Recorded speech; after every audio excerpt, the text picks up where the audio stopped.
The restaurant at the end of the universe is really the second half of the story set forth in The Hitchhiker's Guide to the Galaxy, with the second book ending right where the first radio series had ended, in fact, to show the flow that had been in place. But when the deadlines crashed into each other and were hurtling wreckage at him, Douglas turned to his friend John Lloyd, who helped him get down 5 and the first half of 6 for the radio series so that it could get out the door, and continue on to acclaim, naturally. But Douglas felt that the tone shifted too much in those parts and that he really needed to take another run at it. This led to a big brouhaha with Lloyd, actually, not unjustified, in that he'd already spent the money that the two of them were supposed to get together for writing this book that eventually Adams told him, "I want to do this myself." See, Douglas had spent a lot of time in the shadows of other comedy writers.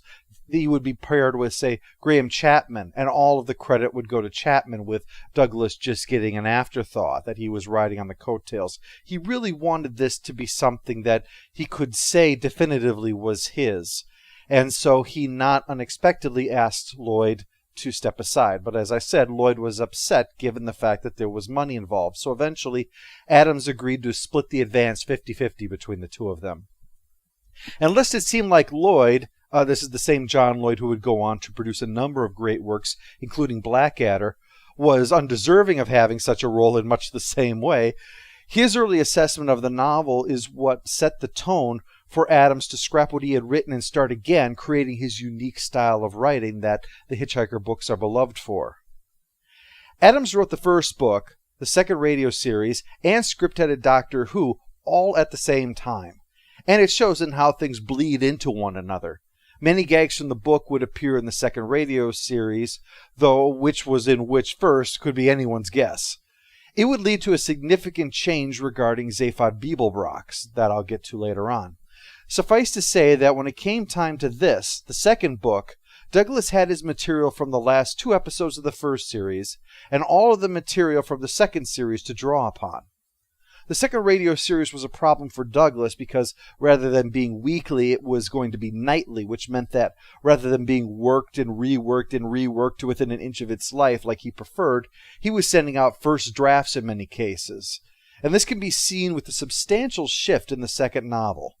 Gone, for instance, is the plotline involving the enormous number of Lintilla clones that are a bit of a nuisance in the radio series, and the idea of inducing fake injuries in people. Other elements were trimmed down substantially, but despite this, a substantial part of the book is visible over those episodes of the radio series, just chopped up and spread around. This Frankenstein approach required Douglas to essentially write the book backwards, to go from where he knew it would end to where it would start, to somehow connect up with the conclusion of the first book, which thankfully had simply been a declaration that they were going to try to go to Milliways. But given how our crew can find ways to screw things up, Douglas had a number of options to go with on how to bring it back to that starting point. However, for the sake of sanity, we shall handle the book from the beginning and head towards the end, a perhaps pedestrian but much more comprehensive way to go about it. The book begins with a summary of the events of the previous one, albeit with the diversions that one expects from Douglas by now. It sets up the presence of the Vogons and the fact that the destruction of Earth was an actual fact due to a corrupt Vogan prosthetnik, as if there were any other kind, demolishing Earth because he had been bribed by a cadre of psychiatrists in order to ensure that it wouldn't produce an answer, or rather a question to the possible answer, and thus prevent people from having a reason to not see their psychiatrist because they know what life's all about now. Thus the Vogons need to destroy the Heart of Gold to remove the last 2 humans from the equation. This conspiracy, I think, is a real narrative mistake for this novel. In the radio series, there was the shocking reveal that the destruction of the Earth, having been part of the conspiracy involving Zaphod's psychiatrist and the Vogons, also included Zaphod himself. That part, however, isn't part of the book, which is fine, except that without that, there is this sudden hole in the story. In the second radio series, Adams has Ford bring up that demolishing planets for hyperspace bypasses is no longer done. We have said conspiracy for the Vogons driving them to attack the Heart of Gold, and then the conclusion with the revelation that Zaphod was in on it as well. By excising all of the rest of that, this is reduced to just that small part. This means we have a plot line related to 2 secret groups who are plotting against each other, And then in rolls this new conspiracy, which suddenly emerges in order to move the plot forward, and then disappears again. It just doesn't fit here in a narrative sense. And while you might be inclined to say, you're taking it way too seriously, what elevates the work to the heights that it has reached is precisely because the Hitchhiker books are good literature. While he was working on Doctor Who, Douglas ran into the problem of people taking funny bits and, instead of using them as a funny bit, to instead introduce a great big pile of silliness. He felt that the moment you introduce something funny, the people making the show stopped taking the episode seriously, even if on the page it was being taken seriously. As I said regarding the first book, the comedy and science fiction of the story had to complement each other. This is what makes the series such a superb work. This vogan conspiracy feels like the one time that Douglas dropped the ball. It doesn't have anything to do with the rest of the events of the book. It's basically about 2% of the entire book, in fact. So this thing is introduced solely to put the plot on the rails. From a narrative perspective, this would have worked better at the end of the last book, which of course had a much larger part for the Vogons and also had an appearance of Zaphod's psychiatrist to set things up there. Book 1 could have ended with the fight, a rather abbreviated form of it, and then the destruction of the Heart of Gold, but then at the very end, the appearance during the broadcast about this destruction leading to Zaphod being seen inside of the Hitchhiker's building to make clear that despite appearances, they did somehow survive. Cue Book 2, which then details how they got into that predicament, what happened from their perspective, and how they got out of it again. But since the first book was done and published by then, this obviously wasn't an option for Douglas at the time. So it probably should have been changed to Another Attack by the Police. But since Douglas was of the opinion that this book would be the end of his involvement with Hitchhikers, which also neatly counters any argument that it was part of a long-range plan on his part, he likely included it because he liked it and thought he'd never have the occasion to use it otherwise. Anyway, the real plot begins as Zaphod reflects upon the pain in the neck that the Heart of Gold is. And yet, he was in such huge trouble for stealing it, for a reason that he's not actually aware of. More on that in a moment. While Ford is arriving with news about the Vogons, Arthur is trying desperately to get a cup of tea out of the Nutrimatic machine, and after all the crap he's been through, finally has had enough to insist upon it. This is a much refined version of what happened with the radio show. The intent was the same, again in a moment, but this lacks the just sort of happens sense that was there previously. Arthur is now finally taking a firm hold of things and asserting himself, and proceeds to thoroughly screw things up as a result of that decision. His attempt to get tea requires processing power from Eddie, the shipboard computer, so much so that it can't do anything else, like, say, save them from certain death by the Vogons. With no other option left, Zaphod decides to hold a seance and hope that a dead relative might be willing to save their lives. What we're running into by now is the realization that the storyline that composes the first two novels is not Arthur Dent's. Oh, he is the focal point of it. But the thing about Arthur is that this is him along for the ride. The story is actually that of Zaphod Beeblebrox. It's just often seen from the point of view of Arthur, and usually from the position of being mistreated by Zaphod. And yet this becomes obvious when we see how things fit together. It was Zaphod's decision to steal the Heart of Gold that led to Arthur's rescue, Zaphod's decision to take them on a trip to Magrathea, Zaphod's plot that leads to his involvement with Frogstar and all that, Zaphod that brings them to Milliways in the end, Zaphod who brings them to the doomed car, and Zaphod finally completing the mission of meeting the man who rules the universe. In fact, the only influence on the plot from Arthur is that of the Vogons attacking because of the possible knowledge about the question of the ultimate answer, which I've already addressed at incredible length, so let's not get into that again. This was all set in place back in the first novel. Listening to the radio series, one gets the impression that Zaphod and Trillian were intended as one-off characters, since Zaphod's motivation is devoid of any larger plots than the immediate hope of getting stinking rich and ending with their rather obvious deaths before the series ends.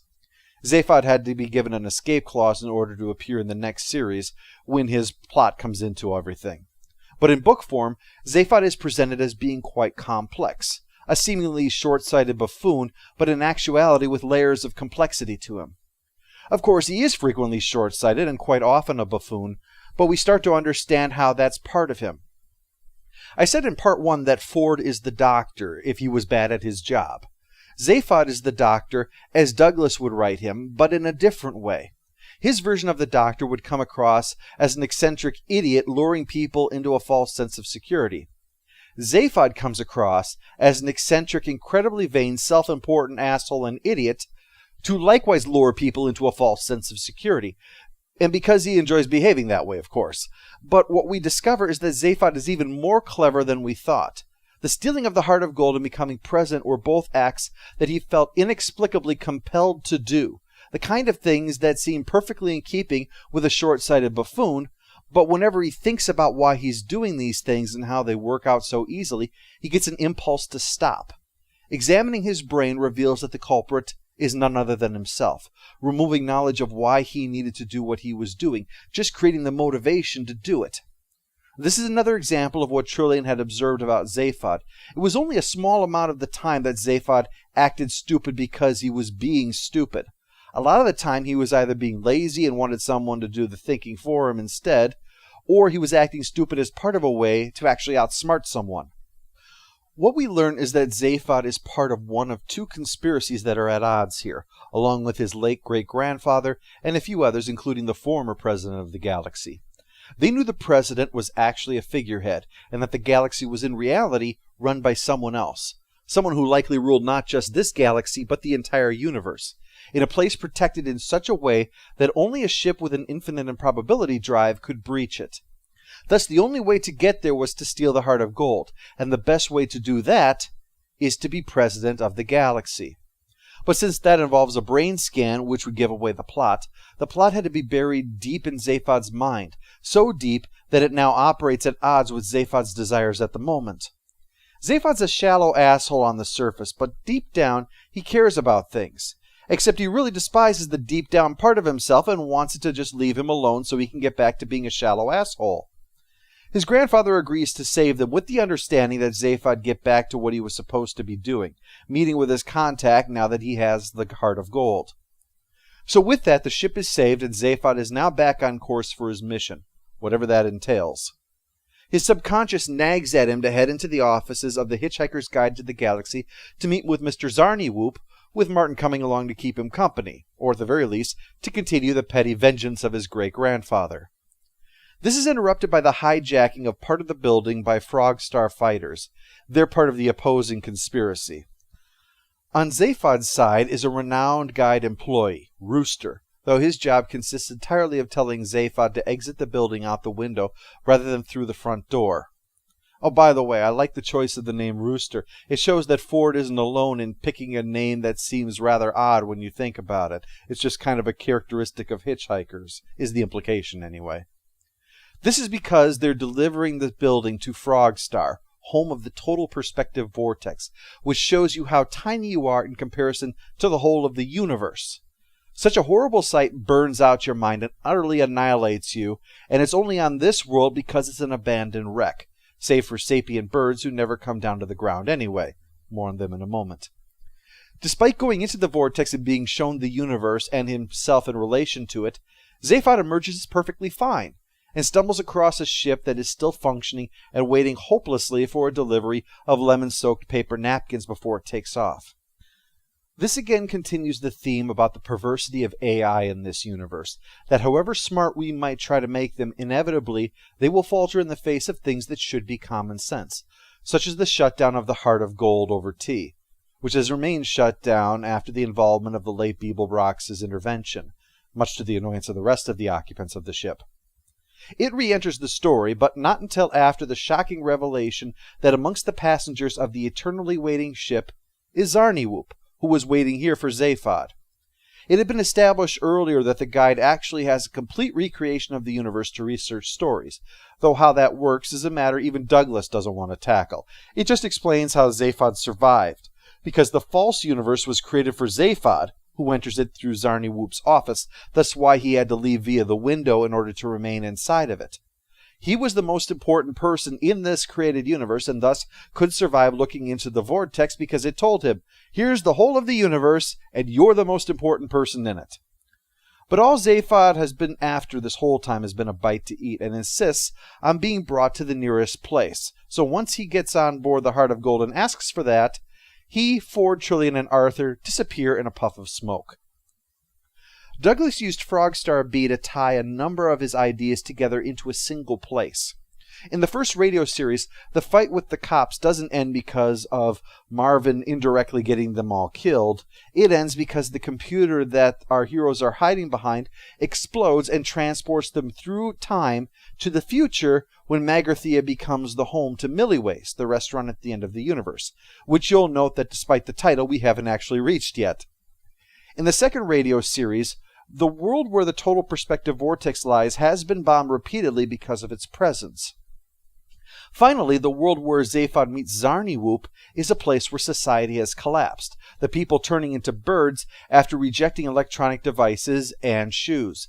Douglas goes on a great deal about the inevitable rise of shoe shops and the equally inevitable collapse of the economy that will eventually occur all during the radio series. Here it's condensed down to a single anecdote shared by the disembodied voice that brings Zaphod to the vortex. But the point is that Frogstar B now serves as the setting for all three places. It's home to the total perspective vortex, chosen because the place is utterly abandoned thanks to the Shoepocalypse, and will be a discarded planet used by Milliways, and so be a vehicle for the restaurant at the end of the universe. This is the polar opposite of the issue with the Vogan conspiracy. It shows Douglas' ability to neatly tie everything together to make them all even more effective than they had been when he had initially conceived of them. Because of this unity, it means that when Zaphod wants to go to the nearest restaurant, that would be, spatially speaking, right here. It's just moving forward in time a very, very, very long way, which isn't a problem for them as they have a variety of discussions and run-ins before, over, and after dinner, while Marvin has been left sulking about Frogstar B and had to come the long way around as a result. That naturally does nothing to help Marvin's mood. Zaphod had reached the point in the hero's journey where he refuses the quest, which is typically much earlier in the character arc, but happens here only because the quest refused to take no for an answer. But since no one is around to force him, Zaphod plans to steal someone else's car rather than return to the Heart of Gold and the inevitable continued quest that would await him. To do that, they swipe a ship from the parking lot, only to discover that it's intended to be flown into a sun in order to create a solar flare and impress the hell out of everybody at a rock concert, before they all have their bones turned into power by the noise of said concert. It's very loud. The concert is being held 2 million years before our heroes, for lack of a better term, had left Frogstar B, leading to the odd problem of dying ages before they were born if they don't have a way off this ship. Arthur discovers the ship has a half-completed teleporter in there, with no way to know where it will deposit them. Zaphod and Trillian wind up back on the Heart of Gold, as improbable as that sounds, since that's precisely what it's meant to do. Arthur and Ford, though, don't, because they finally caught up with the ending to the first series of the radio version. It's for that reason that they take over the story again, because at this point in the radio series, the other two characters were dead, leaving little in the way of options for them. So they come upon a ship occupied by joggers and filled with 15 million sleeping bodies. This is the Arc B ship, a concept that Douglas had created for, of all things, an American program called the Ringo Starr Show that was canceled before the pilot stage because the Ringo Starr Show is not something one thinks is a good idea once they've sobered up. As with many of his ideas, Douglas would frequently reuse them in other works that he liked, such as the climax of the Doctor Who serial The City of Death and the novel Dirk Gently's Holistic Detective Agency. The idea in question is that a planet was fed up with having a third of its population devoted to meaningless BS, hairdressers, television producers, telephone sanitizers, and so on, and so they tricked them all into getting on a ship and sending it to crash land on another planet so that the ship and most of the occupants would survive, but stranding them there nevertheless. And since this third was selected specifically because they were neither the smartest, thus they wouldn't be able to figure it out, or skilled with making and maintaining things, and thus wouldn't have the brains to figure out how to fix it, they would be stuck here. Along with poor Arthur and Ford, unfortunately, although it should probably be noted that they would have probably fitted very well with that description. We catch up with Zaphod and Trillian, indeed rescued by the Heart of Gold in anticipation of meeting the man who rules the universe. The conspiracy, we learn via narration, is actually the opposite of what you might think. Rather than being a shadowy, smoke-filled room of evil people controlling everything for their own twisted ends, the conspiracy exists to ensure that power is kept away from any such people, with the reasoning that anyone who wants to be president is the last person you want to have the kind of power a president has. Thus they have selected the person who least desires power over others. Fit for this job, we discover, because he isn't entirely certain that anyone else exists. Douglas has said that he didn't write any of the stuff with specific points to make, but admits that when you're writing, you reveal part of yourself and thus can't help but make points whether you're trying to or not, such as, for instance, the point about fairies in the garden from the first book.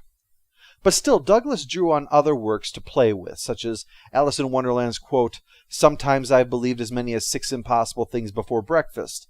And then the slogan for Milliways, "If you have done 6 impossible things this morning, why not round it off with breakfast at Milliways, the restaurant at the end of the universe?" It's for this reason that I think that the man who rules the universe is what he is, one of Plato's philosopher kings, except that Douglas takes it for comedic effect to an extreme. The universe, as has been repeatedly pointed out, is in bad shape, and it's a philosopher who's responsible for that because, as we see, his viewpoint is so skewed by philosophizing that his opinion on things is rather dubious. As Zaphod and Trillian abandon Zarniwoop to the ruler of the universe and end his quest, Arthur and Ford settle into the new world where they eventually realize that it's the Earth, and what's worse, the Golgafrinchans are actually the ancestors of the human race, displacing the kindly natives despite Arthur's insistence that they have to help the locals evolve to ensure that that doesn't happen.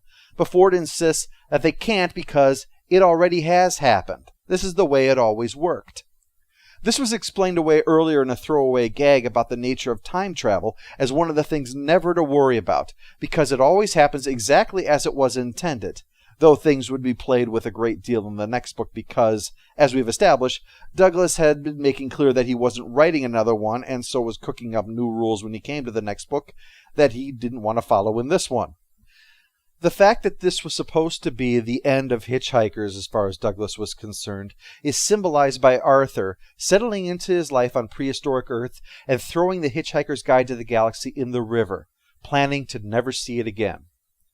Of course, this is neither the end of that particular book nor of Arthur's adventures, which I'll continue next month with Life, the Universe, and Everything.